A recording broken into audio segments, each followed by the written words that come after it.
Sabe aquela sensação de que a carreira chegou num certo platô? Anos de estudo, um diploma ali pendurado na parede, mas parece que o reconhecimento e principalmente a remuneração não estão acompanhando? E se eu te dissesse que existe um mercado com uma demanda altíssima, pouquíssima concorrência e que valoriza justamente o conhecimento que já se tem? Pois é, esse mercado existe e é sobre ele que a gente vai conversar agora. A pergunta que fica no ar é essa mesmo: o diploma reflete faturamento?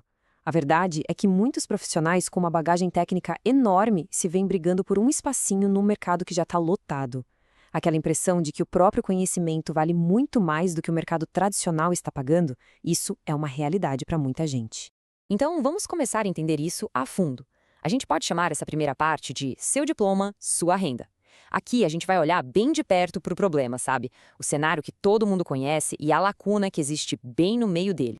E é aqui que mora o pulo do gato, a tal da lacuna que pouca gente enxerga. A faculdade ensinou toda a parte técnica, mas ela não ensinou o rito forense, o como as coisas funcionam na justiça. E o fato é que existe uma demanda gigantesca por especialistas técnicos dentro dos tribunais. É um verdadeiro oceano azul, totalmente desconhecido para a maioria. A grande virada não é mudar de profissão, mas sim mudar a arena onde esse conhecimento é aplicado. E essa nova arena é a perícia judicial. Mas, antes de mais nada, a gente precisa quebrar o maior mito que existe sobre essa área. É uma confusão super comum e que acaba afastando muita gente boa dessa oportunidade incrível. Aqui, a diferença fica cristalina. De um lado, a gente tem a perícia criminal. É aquela que a gente vê em filme, em séries de TV, é uma carreira policial que precisa de concurso público e é bem restrita a poucas áreas. Do outro lado está a grande oportunidade, a perícia judicial. Nela, o profissional não é policial, ele atua como um consultor do juiz. A entrada é por nomeação direta, sem concurso, e o mais incrível, abrange praticamente todas as profissões regulamentadas. Certo. Então, qual é o papel desse profissional na prática? Olha, a melhor forma de pensar nisso é como um tradutor da verdade dos fatos. O perito pega toda aquela complexidade técnica de um caso e traduz para uma linguagem que o sistema de justiça consegue entender e usar para tomar uma decisão.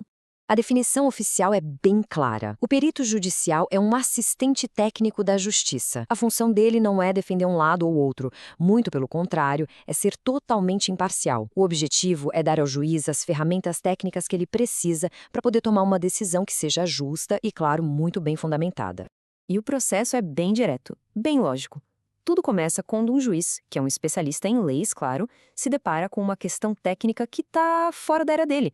O que ele faz? Ele nomeia um perito da sua confiança. Esse especialista, então, investiga os fatos, produz a prova técnica e entrega o famoso laudo pericial. Esse documento não decide o caso, mas ele é a peça-chave que guia o juiz para uma decisão correta. Bom, vamos para a próxima etapa: quem pode e quanto ganha? Agora a gente vai responder as duas perguntas que provavelmente todo mundo está se fazendo. Que tipo de profissional pode atuar nessa área e qual é a recompensa financeira disso tudo? E a resposta para a primeira pergunta é surpreendente. Praticamente todo profissional liberal com uma profissão regulamentada por lei pode atuar. A gente está falando de administradores, contadores, engenheiros de todos os tipos, médicos, psicólogos, gente de TI. A lista é realmente enorme.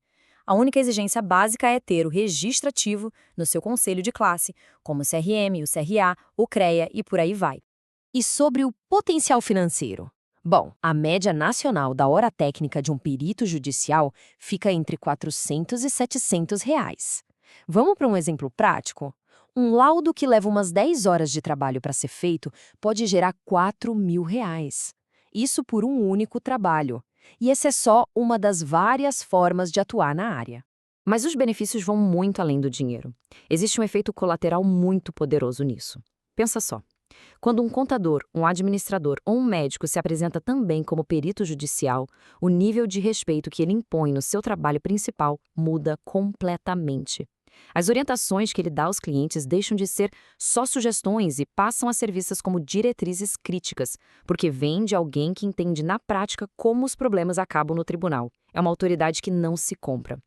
Ok, a oportunidade está clara, os benefícios também. Agora vamos olhar para o mapa. Qual é o caminho prático para quem quer começar a trilhar esse novo campo?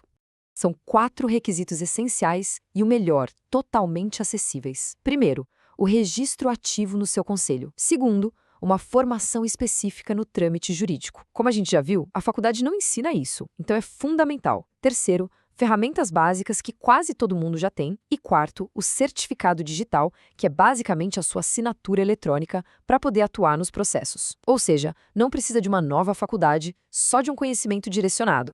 E agora, um alerta crucial. Existem armadilhas por aí, claro, cursos muito baratos, às vezes gerados por inteligência artificial, que prometem rios de dinheiro sem preparação de verdade. Atuar sem conhecer o rito jurídico ou sem ter o registro ativo pode levar a denúncias, impugnações e, no pior cenário, a uma vergonha pública, processos e o fim de uma reputação. O barato, nesse caso, pode sair muito, muito caro. Então, para a gente fechar, a ideia é essa. Não adianta esperar que o mercado tradicional reconheça a sua autoridade. É preciso exigi-la no tribunal. A oportunidade de valorizar a própria expertise e construir uma nova fonte de renda e de autoridade, ela está aí, disponível. A nomeação nos tribunais está esperando por quem domina o rito e está preparado para ser um verdadeiro auxiliar da justiça.